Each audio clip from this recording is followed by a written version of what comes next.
Welcome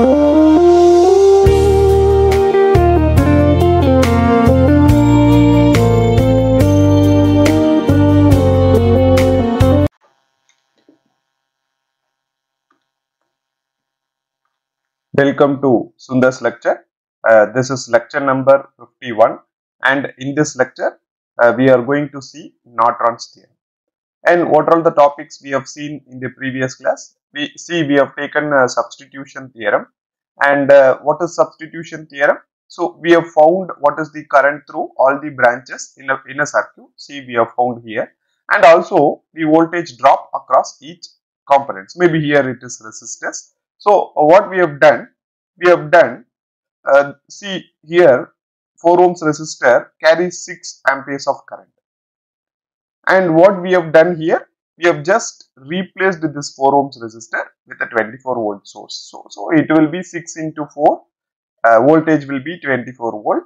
So what is the current flows in this branch? That will be 6 amperes. That will not change. That is what we have seen in the previous class. Substitution theorem, we can replace a resistor with a voltage source or current source depending on the current flow or voltage drop across that particular resistor. And what is superposition theorem? This is the superposition theorem.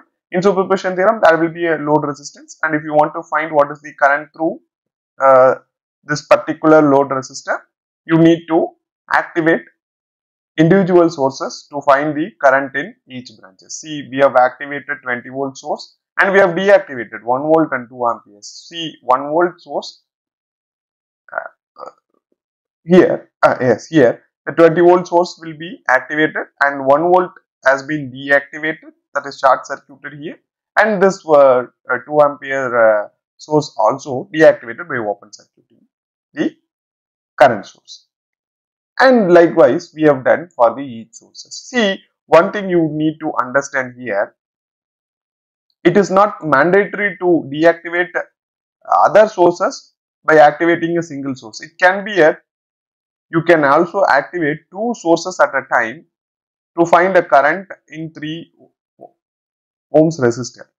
For example, you just deactivate 2 ampere source, activate these 2 sources, that is 20 volt and 1 volt source, and find what is the current through 3 ohms resistor. And then you just activate this 2 ampere source and you deactivate this 20 volt and 1 volt source and find what is the current in 3 ohms resistor, and add those 2 values and you will get what is the total current through 3 ohms resistor. So it is also possible, but it is not necessary to tell that, but it is also possible. That is the thing you need to understand. Anyway, so now we have came to Norton's theorem. So for example, in Norton's theorem, what I am going to do, see, I will take a linear network. See, in this linear network, there will be impedances, and there will be current source, voltage sources, and there will be current sources. All these components will present inside this linear network. Maybe it may be any network.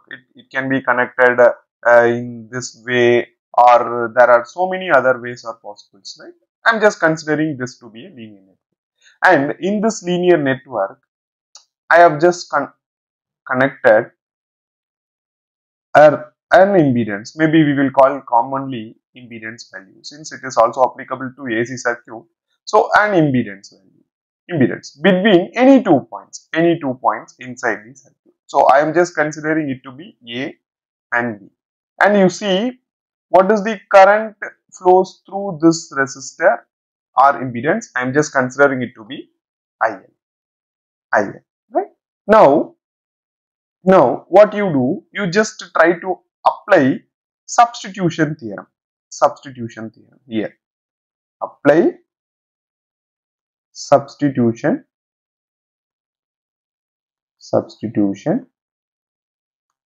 theorem. So by applying substitution theorem, what we can do, you just replace this impedance with a voltage source. It is possible, right? Because we know what is the current through this impedance. Now, if you apply that one, see, so this is the linear network I'm not going to do anything with this. Now this linear network can be converted, can be connected with the voltage source. This is plus and this is minus, and you see the point, this is the point A and this is point B, and this is the voltage source. And what is that voltage source? That should be IL into Z. And what is the current flowing through this one? That will be IL. We can do like this, right? By applying substitution theorem. And now I'm just going to find, and here you see there will be so many voltage sources, current sources, impedance are present inside this linear network. And now I'm going to apply superposition theorem to this network. Superposition theorem. So if you are going to apply, I'm just going to find what is the current in this branch, that is IL. I'm going to find what is IL. So what you need to do, you just activate this source and find what is the current IL, and you just try to activate what are all the sources present inside this linear network and try to find what is IL. Simple. It will be very simple, right? Right. What we will do now, see, first I just I'm just going to keep all the sources inside this linear network to be activated. I'm just going to deactivate this IL into Z source. Try to understand. We don't know what is the sources are present, but I'm just commonly telling that I'm just going to activate all the sources inside this linear network to be activated. And this source I'm going to deactivate. So I will write it down. First time deactivate IL is a source, and find what is the current here. That is my ultimate thing. So you see, this is the linear network, and inside this linear network all the sources will be present. That means activated. This source, if you deactivate this one, what you will get? This will be short circuited since it is a voltage source.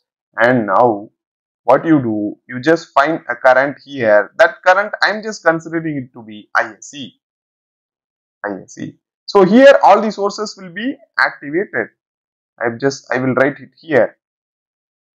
Activate. That means you just keep all the sources. Activate all the sources. So that is the first one, and I will find what is the ISC value here. That is my first aim. And what I'm going to do in second thing, I'm just going to activate this ILZ source. Activate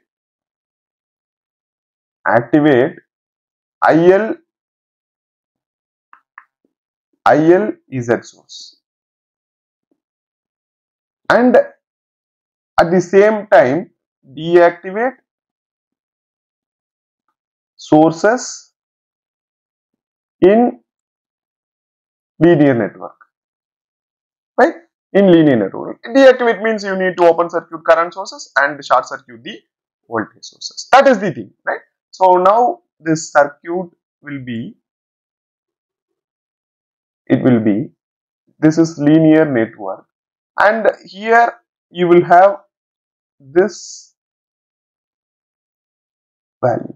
That means this is plus minus IL Z, and I am just going to consider a current that is I dash. Since you see I have deactivated the source and I am just finding the current in this branch. That is what we have done in the superposition theorem also. So inside this one now, you will have only impedances. Why? Because I have deactivated all the current source, all the voltage sources and current sources. What you will have? These will be deactivated, this will be deactivated, and only impedance will be present. Only impedance circuit will be available in the linear network, right? So now So now you see you will have only impedance here. Now what you can do, you just try to simplify all the impedances inside this network to find Z Thevenins, and you see the circuit may be redrawn like this.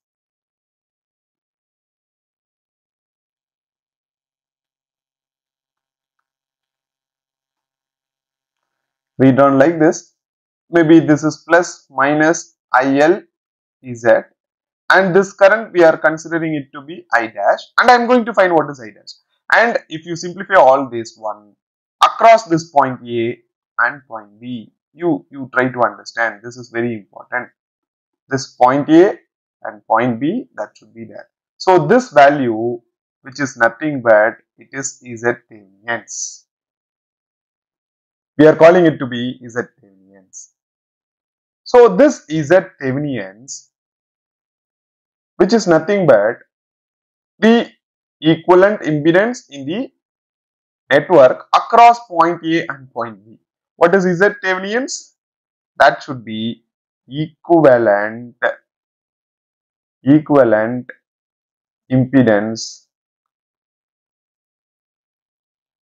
impedance between point A and B. That we are calling it to be Z Thevenins. Maybe Thevenins resistance we will call it to be Thevenins impedance. Maybe you call it as impedance. Thevenins impedance, right? So this one you try to understand. This is the circuit. Now with this circuit, what you need to do, you just try to find what is I dash. Right? See, I dash we need to find in this direction, but you see there is only single source. Obviously your current will be in the opposite direction. So if you find what is I dash, so I dash should be is equal to minus, see you single circuit, so it will be voltage divided by the resistor or impedance, right?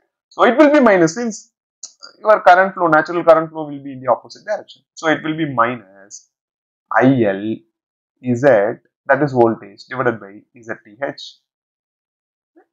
So here we have found already ISC. See, here we have already found what is ISC. Then what is the total current now? IZ, IL, which you see this is the IL. So if you want to find what is IL, then you need to add what is ISC and what is I dash. That's all.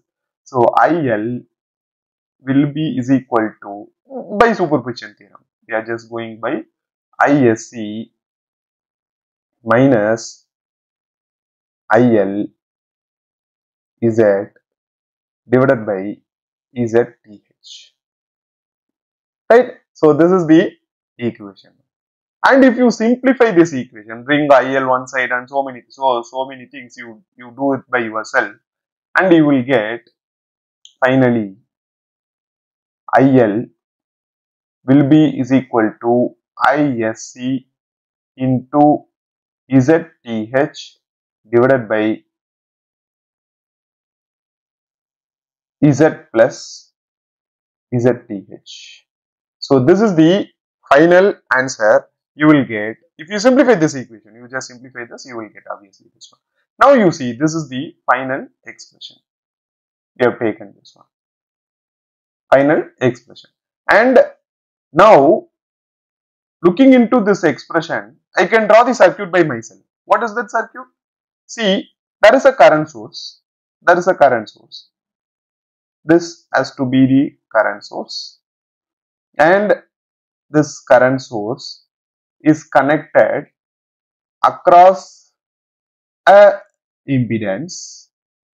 That impedance, maybe I will explain you a bit later after drawing this one. So this will be like this. So you see now this is ISC and this will be Z and this will be ZTH and this will be IL. How? You apply here, you see this is the parallel impedances are present in this circuit. There is a current source, that is total current will be here, it will be ISC, right? So total current is ISC, and in this branch you are getting IL. So if you want to find what is IL, then what you need to do, total current multiplication of opposite resistor, that is ZTH here, divided by total resistor. That is what we are getting it as IL, right? You try to understand. So I have just converted this equation to a equivalent network, and this network, which is nothing but this network is Norton's equivalent circuit. Norton's equivalent circuit. Simple, right? So now if you have a linear network, and in the linear network, if you have 2 points connected with the impedance, and if you want to find what is the current through the impedance, you just try to find. Now by this equation, you need to find what is ISC. Already you know what is Z, so it is not an issue. You need to find ISC and you need to find ZTH. So how will you find ISC? See, to find ISC, what you need to do, you just short circuit this resistors or impedance, and you try to find what is the current here. That is nothing but it will be ISC.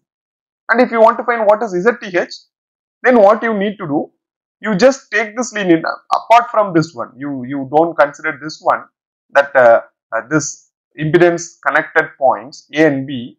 Between A and B, what are all the impedances present, or you need to deactivate all the voltage sources and current sources and find what is the equivalent impedance available across the point connected A and B, which means load resistors are connected, and you just simplify that equivalent impedance value.